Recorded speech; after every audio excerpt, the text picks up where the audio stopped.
এই মিটিংয়ে defence cooperation সম্বন্ধে উনি জাস্ট একটা মেনশন করছেন চুক্তি হয়েছে। So let us see the notes and the note of advice interim government কি রেখে গেছে এই বিষয়ে আমরা দেখে তারপরে পরবর্তী সিদ্ধান্ত আমরা কি নেই। এটা ন্যাশনাল ইন্টারেস্টের ভিত্তিতে হইলে কন্টিনিউটিও থাকতে পারে, আবার ইন্টারেস্টের ভিত্তিতে না হইলে আমরা বিবেচনায় দেখবো। So let us see what has been left by the interim government. এটা না দেখে তো আর মানে কোনো কমেন্ট এই মধ্যে করবে না। ওগুলো আলাপ আলোচনার মাধ্যমে আমরা তো মানে সরকার গঠন হয়েছে, এখন সরকারের যাত্রা শুরু হয়েছে। তো আমাদের অনেক যারা বাইল্যাটারাল পার্টনার আছে এদের সাথে আমাদের কথাবার্তা শুরু হয়েছে। So we will do the best to get the best out of for Bangladesh.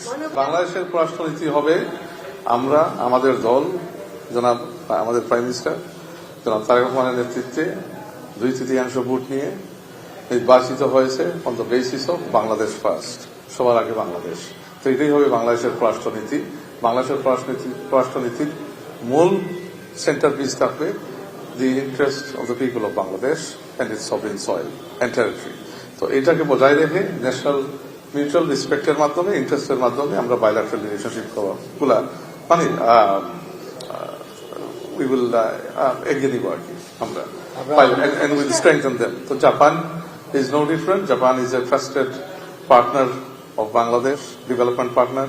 তো ওদের সাথে আমাদের অনেক সম্পর্ক আছে, উন্নয়নমূলক সম্পর্ক, অনেক উন্নয়ন প্রজেক্টের সহযোগিতারা।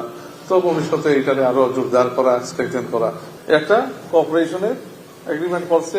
We will look at what that cooperation agreement is and then look at how we deal with it.